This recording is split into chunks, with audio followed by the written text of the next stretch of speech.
আসসালামু আলাইকুম, স্বাগত জেড নিউজ সন্ধ্যায়। সারাদিনের গুরুত্বপূর্ণ সংবাদ নিয়ে আপনাদের সাথে আছি আমি আনুশা সুমাইয়া। শুরুতেই শিরোনাম। বিতর্কিতদের নির্বাচনী দায়িত্বে চায় না বিএনপি, কিছু দল নির্বাচন পেছানোর ষড়যন্ত্র করছে, অভিযোগ মির্জা ফখরুলের। নির্বাচন ঘিরে যে কোনো অপশক্তি মোকাবেলার সক্ষমতা রয়েছে আইনশৃঙ্খলা বাহিনীর, বললেন ডিএমপি কমিশনার। হাসিনা কামাল সহ ৩ জনের বিরুদ্ধে মানবতা বিরোধী অপরাধ মামলার রায়ের তারিখ ঘোষণা ১৩ নভেম্বর। এবং মহাসড়কে ৩ চাকার যানের দৌরাত্ম্য, হরহামেশা ঘটছে দুর্ঘটনা। শুনছিলেন শিরোনাম, এবার বিস্তারিত।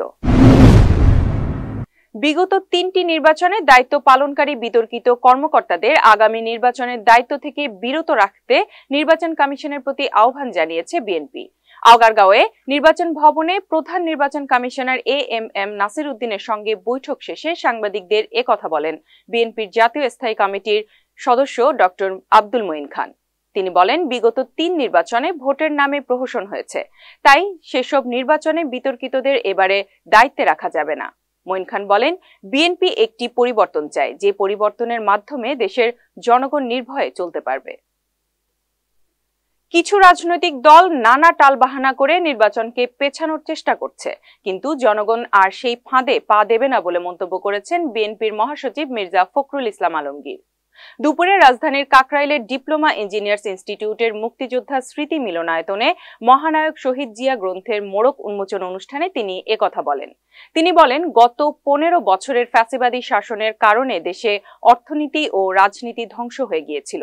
অন্তর্বর্তী সরকার একটি অবাধ, সুষ্ঠু ও গ্রহণযোগ্য নির্বাচন আয়োজনের চেষ্টা করছে, যার মাধ্যমে সবকিছু পুনরায় গুছিয়ে আনার প্রচেষ্টা চলছে। দেশকে এগিয়ে নিতে হলে একটি নির্বাচিত সরকারের প্রয়োজন বলেও উল্লেখ করেন মির্জা ফখরুল। নির্বাচন ঘিরে যে কোনো অপশক্তি মোকাবেলা করার সক্ষমতা আইনশৃঙ্খলা বাহিনীর রয়েছে বলে জানিয়েছেন DMP commissioner SM. Sajjad Ali. দুপুরে রাজধানীর একটি হোটেলে ট্রাফিক সচেতনতা নিয়ে এক অনুষ্ঠানে সাংবাদিকদের প্রশ্নের জবাবে তিনি এসব কথা বলেন। আগামী জাতীয় নির্বাচন শান্তিপূর্ণভাবে অনুষ্ঠিত হবে জানিয়ে তিনি বলেন, গুপ্তভাবে অনলাইনের মাধ্যমে একত্রিত হয়ে আওয়ামী লীগ ও তার অঙ্গ সংগঠন ছোট ছোট মিছিল করার চেষ্টা করছে, তবে তাদের এসব সন্ত্রাসী কর্মকাণ্ডের বিরুদ্ধে তৎপর রয়েছে পুলিশ। মানবতা বিরোধী অপরাধের মামলায় হাসিনা কামাল সহ ৩ জনের বিরুদ্ধে আগামী ১৩ নভেম্বর রায়ের দিন ধার্য করবেন আন্তর্জাতিক অপরাধ ট্রাইব্যুনাল। দুপুরে আন্তর্জাতিক অপরাধ ট্রাইব্যুনাল ১-এর চেয়ারম্যান বিচারপতি মোহাম্মদ গোলাম মর্তুজা মজুমদারের নেতৃত্বাধীন ৩ সদস্যের বিচারিক প্যানেলে তারিখ ঘোষণা করেন। পরে ট্রাইব্যুনাল প্রাঙ্গণে এক সংবাদ সম্মেলনে চিফ প্রসিকিউটর তাজুল ইসলাম বলেন, আগামী ১৩ নভেম্বর আদালত রায়ের তারিখ ঘোষণার জন্য দিন ধার্য করেছেন। এদিন মামলায় প্রসিকিউশনের পক্ষে যুক্তি খণ্ডনের পর সমাপনী বক্তব্য উপস্থাপন করেন চিফ প্রসিকিউটর মোহাম্মদ তাজুল ইসলাম এবং অ্যাটর্নি জেনারেল মোহাম্মদ আসাদুজ্জামান। আদালত আগামী ১৩ নভেম্বর তারিখ নির্ধারণ করেছেন। ওই দিন তিনি ঘোষণা করবেন কবে রায়টা প্রোনাউন্স করবেন। ১৩ তারিখে তিনি একটা সংক্ষিপ্ত তারিখ দিয়ে সেই দিন তিনি রায়টা ঘোষণা করবেন। ১৩ তারিখে for declaration of a pronouncement of the date of judgement, এই জন্য ফিক্স করা হয়েছে। রাজবাড়ী খুলনা মহাসড়কে হরহামেশা চলছে বিপজ্জনক ৩ চাকার বাহন। মহাসড়ক আইনে এসব যান চলাচলের বিধান না থাকলেও তা মানছে না কেউ, ফলে প্রায় ঘটছে দুর্ঘটনা। পুলিশ বলছে এসব যানবাহন বন্ধে নিয়মিত অভিযান চলছে। প্রতিনিধির পাঠানো তথ্য ও ছবিতে বিস্তারিত ডেস্ক রিপোর্টে।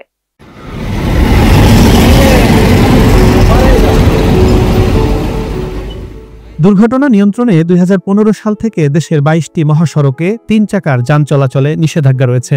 এর একটি রাজবাড়ী খুলনা মহাসড়ক। এই মহাসড়কে কাগজে কলমেই ৩ চাকার যান চলাচল নিষিদ্ধ, কিন্তু বাস্তবতা পুরোপুরি ভিন্ন।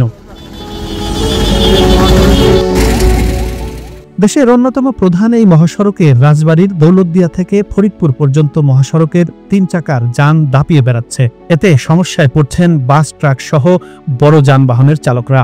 প্রতিনিয়ত বাড়ছে দুর্ঘটনার ঝুঁকি।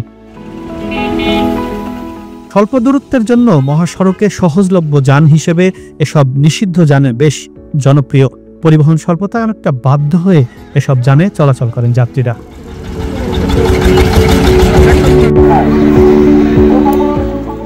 নিষিদ্ধ এসব যানের অধিকাংশ চালকও অপ্রাপ্তবয়স্ক ও অদক্ষ, যার ফলে মহাসড়কে প্রায়ই ঘটে দুর্ঘটনা। পুলিশ বলছে গত আগস্ট মাসে 5টি সড়ক দুর্ঘটনায় 1 জনের মৃত্যু হয়েছে এবং সেপ্টেম্বর মাসে 3টি দুর্ঘটনায় 5 জন মারা যান। গত মাসে বিভিন্ন যানবাহনের বিরুদ্ধে 212টি মামলা করা হয়েছে।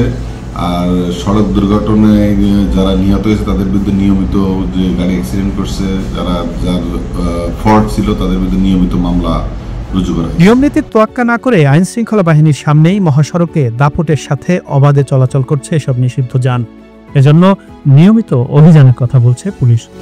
Z news, Dhaka. দেশের গুরুত্বপূর্ণ রাজস্ব উৎস সড়ক ও সেতুর টোল আদায় এখনো রয়ে গেছে আওয়ামী লীগের সাবেক মন্ত্রী ও নেতাদের নিয়ন্ত্রণে।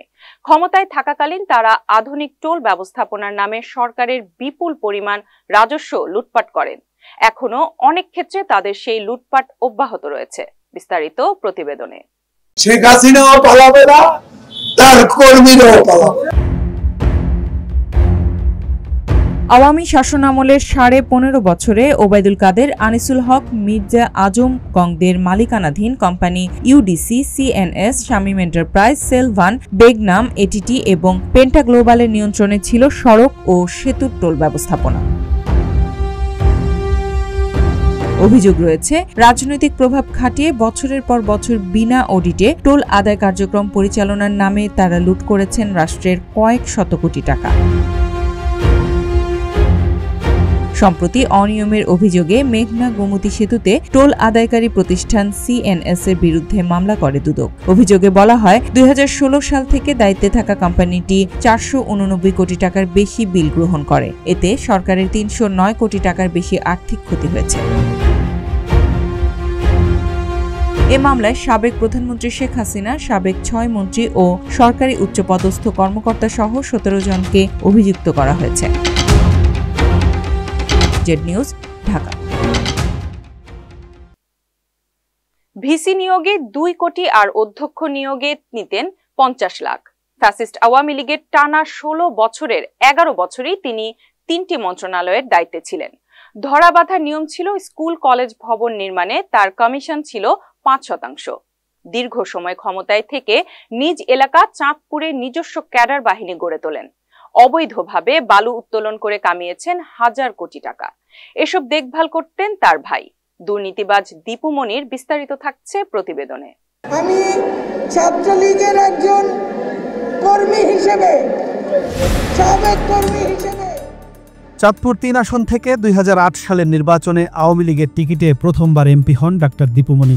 ফ্যাসিস্ট হাসিনার ঘনিষ্ঠ হওয়ার সুবাদে বাগিয়ে নেন মন্ত্রী এবং দলের যুগ্ম সাধারণ সম্পাদকের পদ। এত ক্ষমতায় পুরো চাঁদপুরে দুর্নীতির এক স্বর্গরাজ্য গড়ে তোলেন। আওয়ামী লীগ সরকারের 4 মেয়াদের মধ্যে 3 মেয়াদে 3টি মন্ত্রণালয়ের মন্ত্রী ছিলেন।